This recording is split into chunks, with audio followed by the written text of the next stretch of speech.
Hello everybody and welcome back to my channel. It's your girl Cheryl. If you're new, welcome to the C Squad. Over here we do beauty, fashion, lifestyle, vlogs, and a bunch of university content. So if you like the sound of that, then hit the subscribe button below, follow me on Instagram, and join the fam. And if you're a returning subscriber, thank you so much for joining me again. So today I'm going to be telling you guys all about culture shocks in the UK. The very things that shook me when I got there, and I'm going to be letting you guys know all the tea so that you're not surprised like me. So the first thing is slang, which is such a given. Like obviously in different countries people say different things. So the ones that I had to learn were ping, which apparently I still don't say correctly, and that means hot.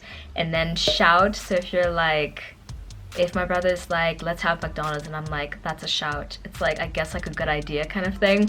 Peak is one, so like, I don't know, if you like fall over or something like not good happens, you're like, that's peak, like the situation's peak. And then here's one that still confuses me. So British people say you alright, but I don't think they're actually asking you how you are, because I used to reply to it and be like, I'm good, and you, until I realized like I think it's just their way of greeting. It's like saying hello. So any British people out there who are watching this video, please tell me what is an appropriate reply to you alright, because now I say hi, but I'm just like, I don't know, it just confuses me, so let me know what the appropriate response is. But yeah, there are a bunch of other words. These are just the ones that came up in my head. The second thing is clubbing culture. So clubbing in the UK is very different to clubbing in South Africa. In South Africa, it's more of like a socializing kind of place. Like you go there and you kind of meet people and you like get to chat to people and just like make friends kind of a thing. In the UK, British people are a little bit more to themselves and to their group of friends. So if you go clubbing in the UK,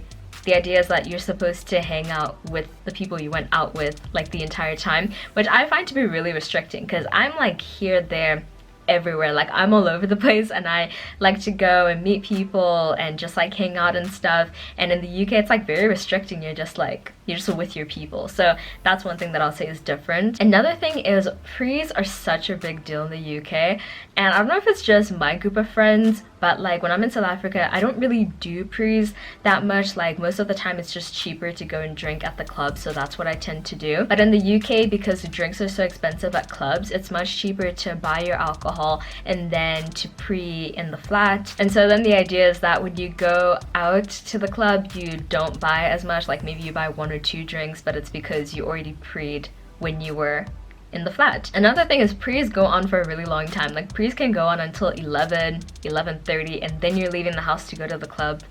Still doesn't make sense to me, but hey, to each their own. Here, when we go and do prees, like we don't like pre to get drunk. It's just more like you pre to like just chill and, you know, hang out, have like a drink or two, which, you know, is kind of expensive and stuff compared to the drinks at the club. And so that's like kind of the vibe. And we always pre at restaurants. Like I have very rarely pre'd at someone's house before going out, but that's like a very common thing in the UK. The next thing is there are no cash Ubers in the UK.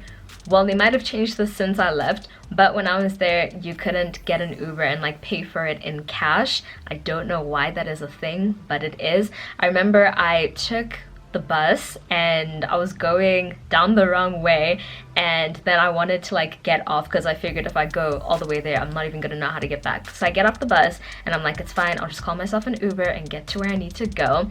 So I go in to the Uber app and it's pretty much like you cannot Uber unless you have a card. Now at the time I was still sorting out like my bank cards and stuff. If you guys have watched my Tips for International Students video, then you guys will know it takes a while for them to process your bank cards. I didn't have any cards on me that I could use for the Uber app, so I ended up just having to walk around and figure out the bus system. But that is one thing that you should know and that I wish I'd known before. The next thing is NANDOS. People in the UK love NANDOS and I don't understand why. Like I remember we went out bowling and everyone afterwards was like, oh, let's go to NANDOS, let's go to NANDOS. And like if I was here and my friends and I were hanging out at the mall and I said to them, let's go to NANDOS, they would look at me like I've lost the plot. They would be like what? Like for like you okay, in South Africa I feel like NANDOS and McDonald's are the same thing, you know what I mean? They're both fast food restaurants. Like obviously like we eat them, but it's not like I would go with my friends and be like, we're going to McDonald's or we're going to Nando's. Do you know what I mean? Whereas in the UK, for them, McDonald's is here and Nando's is here. And their logic behind it is that like Nando's is more of a restaurant because you order and then you get to go, well, you order at the front and then you get to go and sit down and have your meal brought to you, which, yeah, I guess, but I still wouldn't refer to Nando's as a restaurant.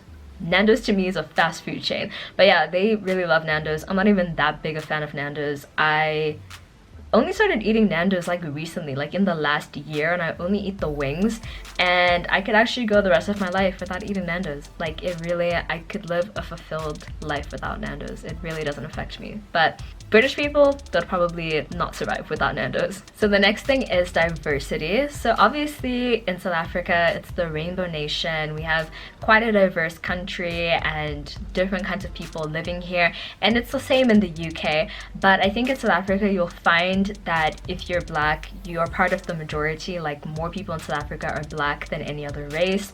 And in the UK, it's not like that. Like you actually are like a proper minority.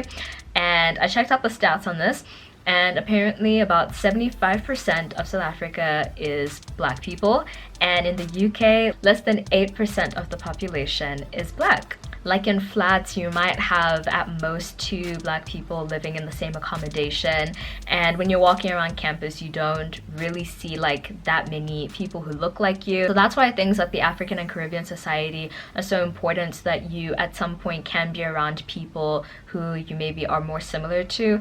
So yeah, that's pretty great. And also they give you places where you can go and get your hair done on those groups, because you know, finding places to get your hair done is really hard.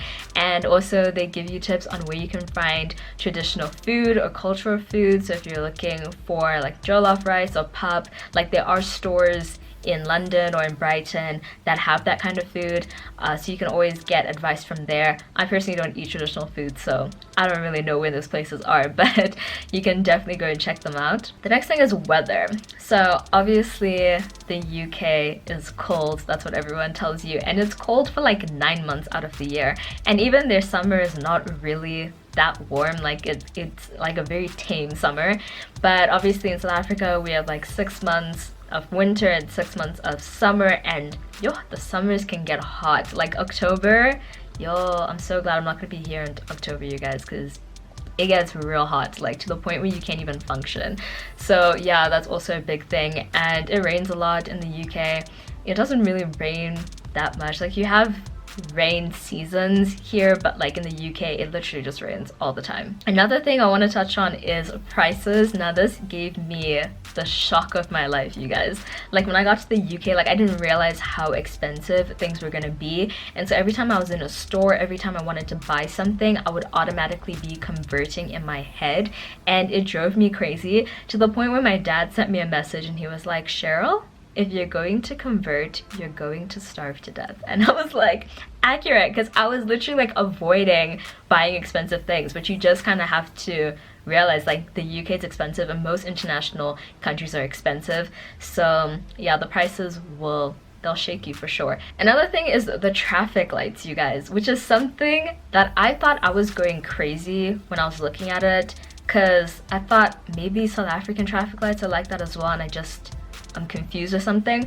But I will literally link down the video so that you guys can see. But basically the traffic light, like if it's red, it then goes amber, like to warn you that it's about to go green, and then it goes green, which I feel like would be horrible in South Africa, because I already see how the taxis drive and stuff, that if they were warned, like if it was amber, like they would just go, you know what I mean? But over here, obviously when it's red, it just goes green, and then it goes to amber, and then it goes to red. So yeah, that's also a very interesting thing. The next thing is punctuality. British people are punctual, you guys, and I absolutely love it. I like to think of myself as a pretty punctual person. If I'm ever late, it's maybe like 5 minutes late. I'm never like really like late. Like I have friends who are late by like an hour. Like that's a whole other situation.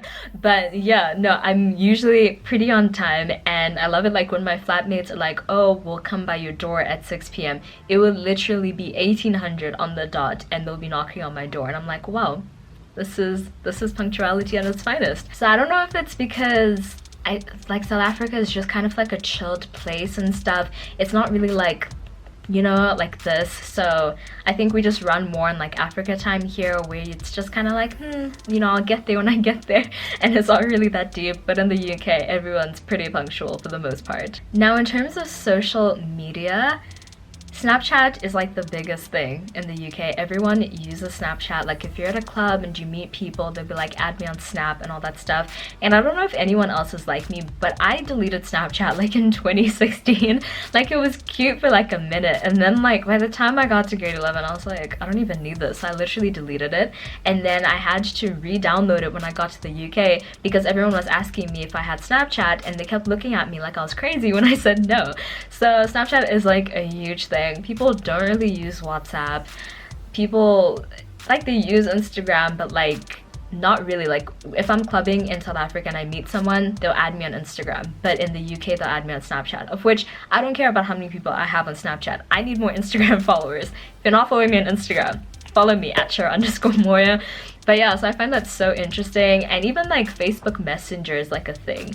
So yeah, it's interesting that in South Africa we tend to use more of like WhatsApp and Instagram. The last thing that I want to talk about is foxes. I know you're thinking, what is she on about?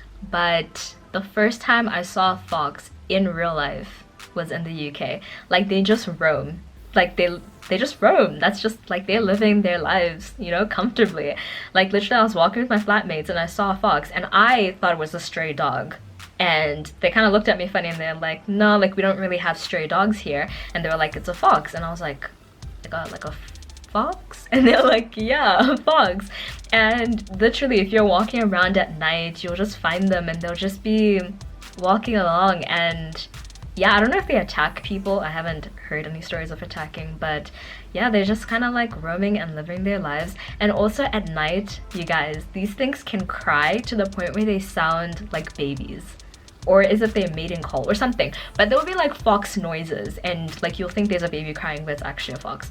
So yeah, but I hope you guys enjoyed this video. Let me know down below if there was anything that surprised you the most. Be sure to like, comment, and subscribe to join the C Squad, and hit the notification bell to be notified when I upload new videos. I post every Wednesday and Sunday at 5 p.m. London time. I'll see you in my next video.